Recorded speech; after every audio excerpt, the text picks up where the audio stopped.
Buenos días con todos. El día de hoy vamos a arrancar o continuar con la lectura del Evangelio según San Marcos. Hoy ya vamos a ver los versículos 10 en adelante aproximadamente, donde hemos ido viendo en el devocional anterior que Marcos nos introduce a un personaje muy llamativo. El personaje se llama Juan el Bautista.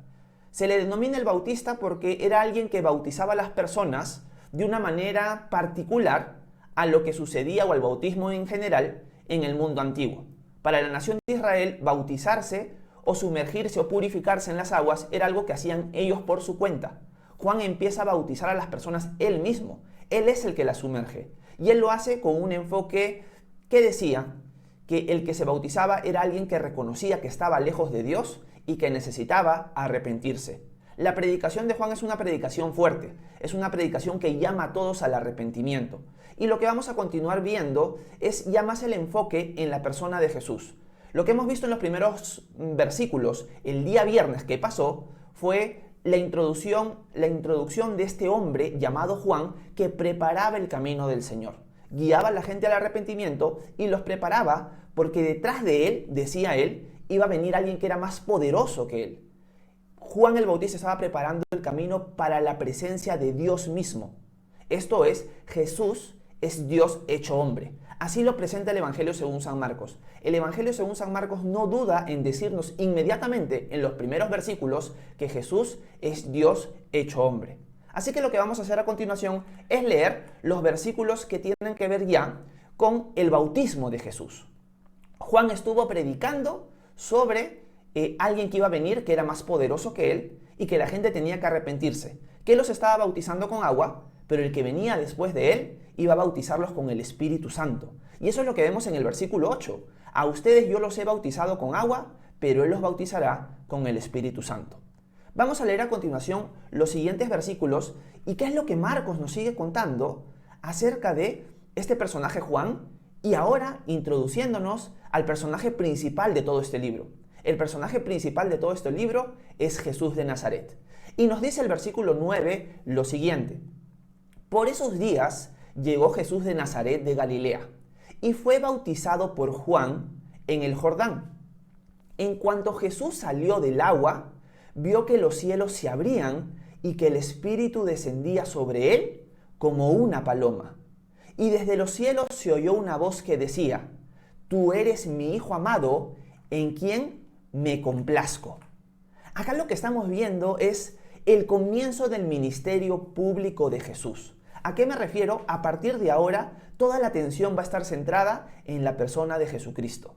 Lo que nos cuenta Marcos es que Jesús aparece en escena. Juan estaba preparando el camino y ya apareció a la persona a la cual Juan anunció. Pero esa persona, este hombre llamado Jesús de Nazaret, es bautizado por Juan en el desierto. Juan bautizaba a las personas en arrepentimiento. Juan pedía a la gente que se arrepintiera y como símbolo de ese arrepentimiento ellos se bautizaran. Pero ahora viene Jesús y Jesús es bautizado por Juan. Nosotros tenemos otros registros históricos como Mateo, como Lucas, que nos cuentan detalles paralelos de este evento. Lo que ellos nos cuentan, sobre todo Mateo, es que Juan el Bautista no quiso bautizar a Jesús. Él se pone un poco reacio a bautizarlo y le dice, ¿yo te voy a bautizar a ti? Más bien tú me tendrías que bautizar a mí, Jesús. Tú me estás pidiendo que yo te bautice, pero yo debería ser el que tú deberías ser el que me bautices a mí. Y Jesús le dice, Juan, bautízame porque es necesario que se cumpla toda justicia.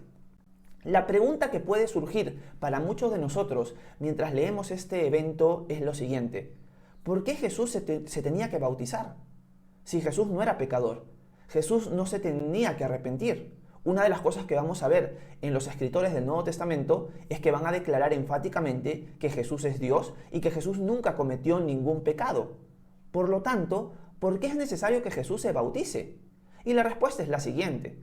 Jesús se tenía que bautizar porque Jesús había venido a este mundo para identificarse con nosotros. El bautismo de Jesús es un símbolo de su identificación con nosotros. Lo que él quería era identificarse con nosotros porque él venía a este mundo a tomar nuestro lugar. Jesús vino para tomar nuestro lugar en la cruz. Él vino para morir en nuestro lugar. Por lo tanto, al bautizarse, él se estaba identificando con nosotros. Pero no solo eso, sino también Jesús con su bautismo estaba inaugurando su ministerio público, su servicio público. Él estaba mostrándole al mundo que Él era el Hijo de Dios y que Él era el Mesías. Podríamos decirlo de esta manera: cuando un rey era proclamado o era nombrado, se le ungía con aceite. Jesús en su bautismo está inaugurando su tiempo público como Mesías. Él está mostrándole al mundo de Israel que Él es el Mesías prometido. Juan lo anunció y ahora está inaugurando ese evento con el bautismo. Pero también una cosa que es bien interesante estudiar a la luz del Antiguo Testamento es que el libro de Levítico nos da rituales de cómo se nombraban a los sacerdotes. Jesús en su bautismo también está mostrando que Él tiene un rol sacerdotal, que eso se va a explicar mucho más en el libro de Hebreos.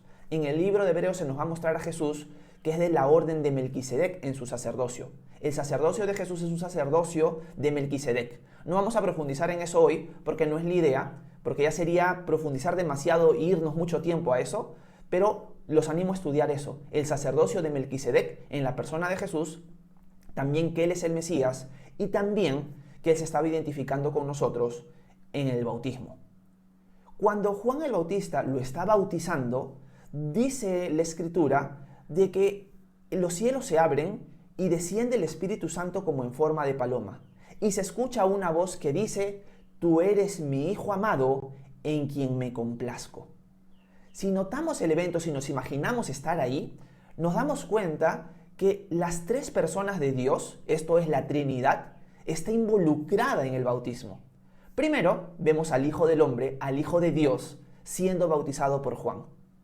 Jesús, el Hijo de Dios, Dios hecho hombre, está siendo bautizado. Pero no solo eso, también aparece el Espíritu Santo, Dios el Espíritu descendiendo sobre él como paloma. Y por último, escuchamos la voz de Dios el Padre hablando desde el cielo. Vemos a la Trinidad expresada acá maravillosamente. Y esto nos enseñaría una lección. Acá vemos claramente la enseñanza de la Trinidad. Vemos a las tres personas de Dios, de ese único Dios, en acción. Pero también nos enseña algo importante. Hay algunas personas que consideran que Dios es uno, pero que cambió de máscaras en diferentes etapas. En el Antiguo Testamento usó la máscara del Padre, en el Nuevo la máscara del Hijo y posterior la máscara del Espíritu Santo. Pero este evento niega esa enseñanza falsa. ¿Por qué? Porque acá estamos viendo al Hijo siendo bautizado, al Espíritu Santo descendiendo sobre él y al Padre hablando desde el cielo. Por lo tanto, vemos que el Hijo no es el Padre, el Espíritu Santo no es el Padre ni el Hijo, ni viceversa. Por lo tanto, estamos viendo a las tres personas de Dios en un mismo evento, en el bautismo de Jesús. Eso es una de las cosas bien hermosas que vemos en este momento. Así que el ministerio público de Jesús está empezando en este momento. Juan lo bautiza y sucede un evento maravilloso. La voz del Padre hablando desde el cielo y el Espíritu Santo descendiendo sobre él. Cuando nosotros leemos al profeta Isaías en el Antiguo Testamento y cuando el profeta Isaías profetiza sobre la persona del Mesías, él usa la misma referencia, una referencia muy similar a la que el Padre usa acá cuando habla. Y les voy a leer Isaías 42, versículo 1. Isaías 42, versículo 1 nos habla del Mesías y lo habla en el término del siervo. Y dice lo siguiente: «Aquí está mi siervo, mi escogido, en quien me complazco. Yo lo sostengo, sobre él reposa mi espíritu. Él traerá la justicia a las naciones». Si ustedes repasan Isaías 42, versículos 1 al 4 más o menos, van a ver que es una referencia al Mesías. Y el Padre acá está hablando de su siervo y que en él, en su escogido, él se complace. Es lo mismo que escuchamos cuando leemos Marcos. Leemos que el Padre dice: «Tú eres mi Hijo amado, en quien me complazco». Para un lector del Antiguo Testamento, al leer el libro de Marcos, inmediatamente su mente iba a venir al pasaje de Isaías 42. Y iba a reconocer que lo que el Padre está diciendo acá es que Jesús es el Mesías prometido en el Antiguo Testamento para la nación de Israel. Él es el Salvador del mundo y Él ha venido a identificarse con nosotros. Leamos ahora los siguientes pasajes. Leamos los versículos 12 en adelante, porque acá se viene algo bien interesante en la vida de Jesús. Jesús ya fue nombrado públicamente como el Mesías, por la voz del Padre, por el bautismo de Juan y por muchas cosas más. Pero ahora Marcos nos sigue relatando y nos dice: Enseguida, el Espíritu llevó a Jesús al desierto y allí fue puesto a prueba por Satanás durante 40 días. Estaba entre las fieras y los ángeles lo servían. Acá vemos ahora la tentación de Jesús en el desierto. Jesús fue tentado, nos dice Marcos, por 40 días. Pero Marcos no nos da muchos detalles de la tentación de Jesús en el desierto. ¿Quiénes sí nos dan detalles de eso? Nos los da Mateo en el capítulo 4 y Lucas también en el capítulo 4, donde vemos a Satanás apareciéndose delante de Jesús y tentándolo en 3 ocasiones distintas. Cuando Jesús ya había experimentado un hambre que llegó al colmo, por así decirlo, al finalizar o al llegar a los 40 días. ¿Por qué Jesús, aunque Marcos no lo dice, ayuna, o sea, no come nada durante 40 días? ¿Por qué Jesús hace esto? Porque Jesús estaba haciendo un símbolo, un recordatorio de los 40 años que la nación de Israel vagó por el desierto.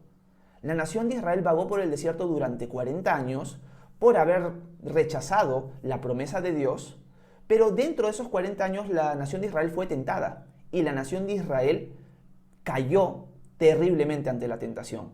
Jesús va a demostrar que Él, por así decirlo, es el Israel perfecto. Él es el hombre perfecto. Él ha venido a rescatarnos de la caída que nosotros tenemos. Por eso Él va a ser tentado durante 40 días, pero Él va a salir victorioso. Él no va a ser como la nación de Israel. Él va a ser perfecto. Él va a mostrar que Él vence la tentación. Pero si nosotros subrayamos estos versículos, vamos a darnos cuenta de cosas que podemos aplicar para nosotros hoy día, esta mañana. Y en esto quiero centrarme hoy para meditar con ustedes. Primero, vemos que el Espíritu Santo es el que impulsa a Jesús al desierto. Jesús en el desierto va a ser tentado. Y acá nacería una pregunta para nosotros. ¿Dios puede desear que nosotros seamos llevados a un lugar de tentación, a un lugar de prueba? Y la respuesta es sí. En este caso lo estamos viendo claramente. Es el Espíritu el que lleva a Jesús al desierto para ser tentado.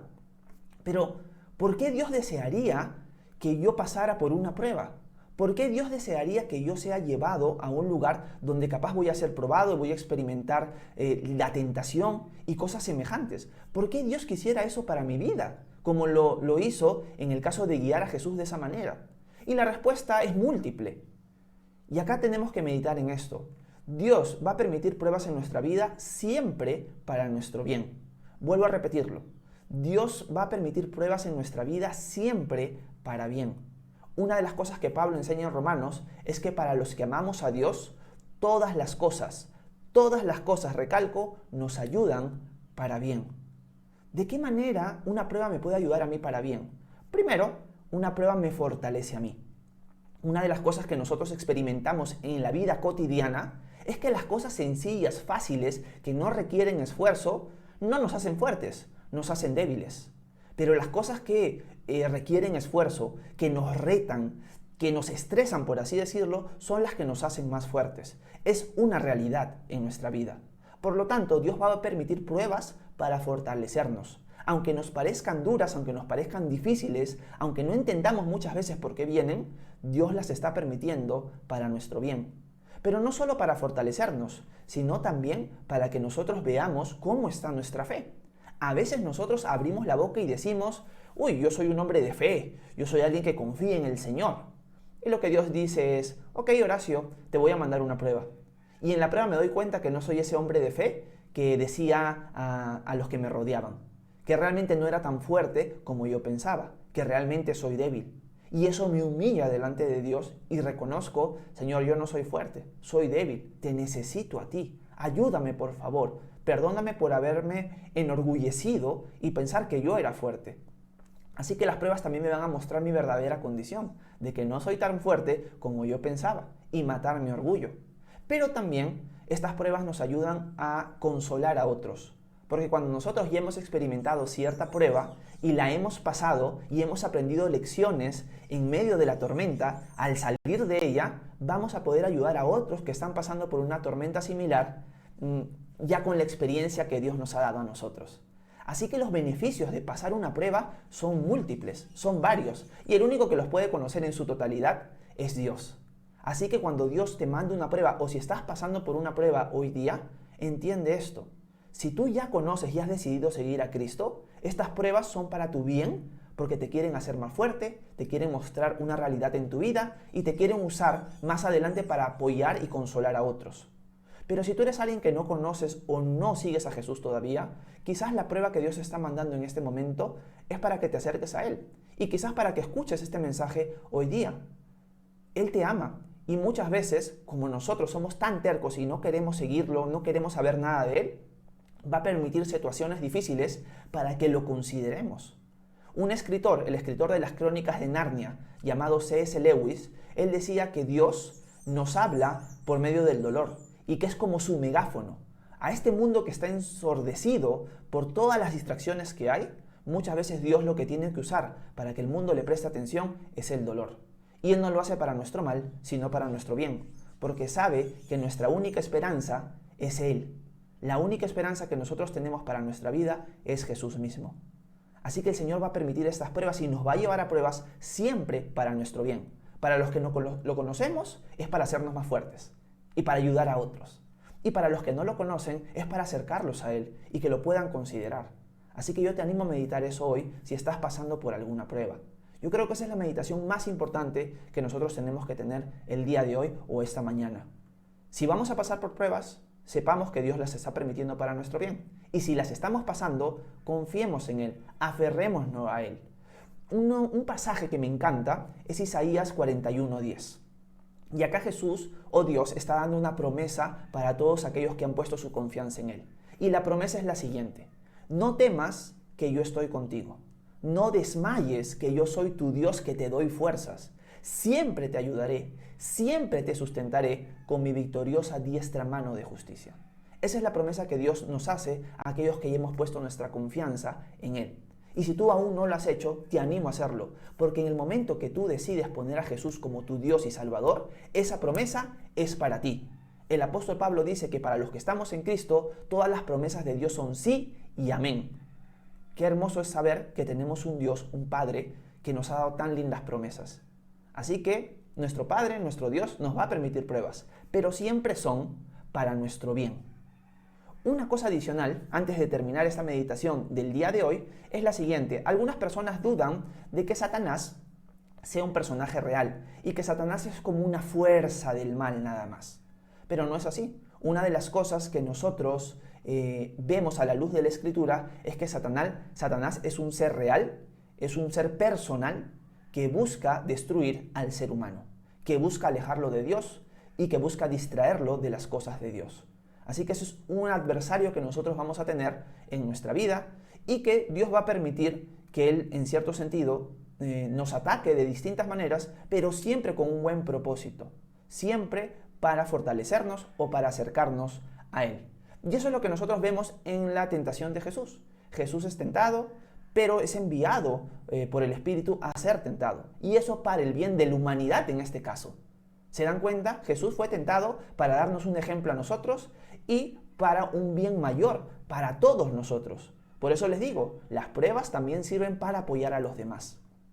Termino con esta meditación. Cuando nosotros leemos la tentación en general en Mateo 4 y en Lucas 4, vemos que Jesús siempre vence cada tentación de Satanás usando la palabra de Dios. Y se enfoca bastante en el libro de Deuteronomio, que debe haber sido algo en lo cual Jesús estaba meditando en ese tiempo en el desierto. Por lo tanto, si tú conoces muy bien la palabra de Dios, si tú te estás alimentando diariamente de ella, en medio de la tentación, en medio de la prueba, te vas a poder sostener firme, porque la tienes fresca en tu cabeza y vas a poder recurrir a ella para consuelo, para firmeza, para esperanza en el momento de la prueba. La mayor arma que nosotros tenemos en medio de la prueba, en medio de la tentación, es la palabra de Dios. Si te alimentas diariamente de ella, vas a permanecer fuerte, firme y vas a poder ayudar a otros con esa palabra que estás aprendiendo, que estás meditando, que estás leyendo en medio de las pruebas de esas personas. Así que los animo a eso. Aférrense al Señor, confíen en Él, entiendan que las pruebas vienen para su bien y no dejen de alimentarse y de usar la palabra de Dios en su día a día. Espero que esta meditación les sirva en el transcurso del día y en el transcurso de su vida. Gracias por escucharme en este tiempo. Que Dios los bendiga. Bueno, dicho esto, vamos a revisar el chat. Si tienen alguna pregunta de lo que hemos leído, de lo que hemos meditado hoy, déjenla por favor en los comentarios.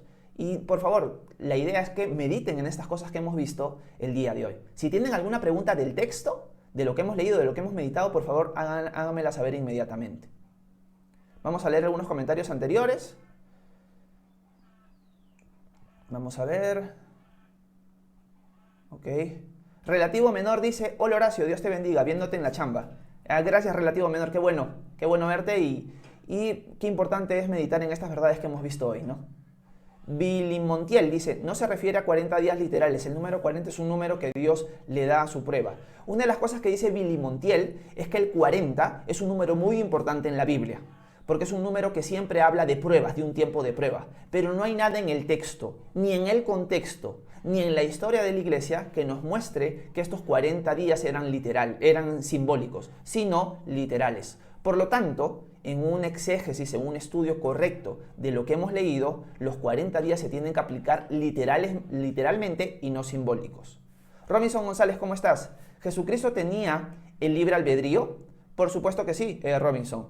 ¿Cómo podemos saber que Jesucristo tenía libre albedrío? Porque Jesús, una de las cosas que ora es, antes de morir, antes de ser atrapado, en el jardín de Getsemaní, pide al Padre: Dios mío, si quieres que pase de mí esta copa, pero que no se haga mi voluntad, sino la tuya. Noten esta oración: que no se haga mi voluntad, sino la tuya. Jesús tenía la voluntad de escapar de la cruz. Si había otra forma de salvar al ser humano que no fuera él muriendo, Jesús hubiera preferido eso, por así decirlo. Pero Jesús sometió su voluntad a la voluntad de su Padre. Ok, sigamos leyendo algún comentario. Ok, Robinson González dice: Jesucristo sufrió en carne todo el castigo para salvarnos. Gran amor de Dios Jehová por enviar a su Hijo. Amén. Amén. Bueno, como les dije, la idea de estos live es pasar un tiempito meditando en la palabra de Dios y dejar otro tiempo para preguntas y respuestas con respecto a lo que hemos leído hoy. Si no hay ninguna pregunta, si no hay ningún interrogante de lo que hemos visto, de lo que hemos leído hoy, los animo el día de mañana a conectarse también a las 9 para seguir avanzando poco a poco con el Evangelio según San Marcos y seguir meditando en verdades que aprendemos en estos versículos y en estos capítulos. Gracias a cada uno de ustedes por haber estado presentes. Yurich Fritzios dice: qué hermoso tiempo. Muchas gracias, varón. Gracias a ti por haber estado conectado o conectada. Y nos vemos el día de mañana. Mañana a las 9 continuamos. Los animo a conectarse y hacer sus preguntas, Dios mediante. Gracias a ti también, Jane. Landomarca dice: soy budista. Ok, Landomarca. A las 9 de la mañana, hora Perú. Para mí ahorita son las 9:23. Esa es la hora que yo tengo en mi país, ¿no? Sería las 9 de la mañana, hora Perú. Pepe Lucho, ¿cómo estás? Amogus, gracias a ti también. Bueno, me desconecto, no les quiero quitar su mañana. Esta es la idea, solamente hacer una meditación y que continúen con su día. Que Dios los bendiga a cada uno de ustedes. Nos vemos.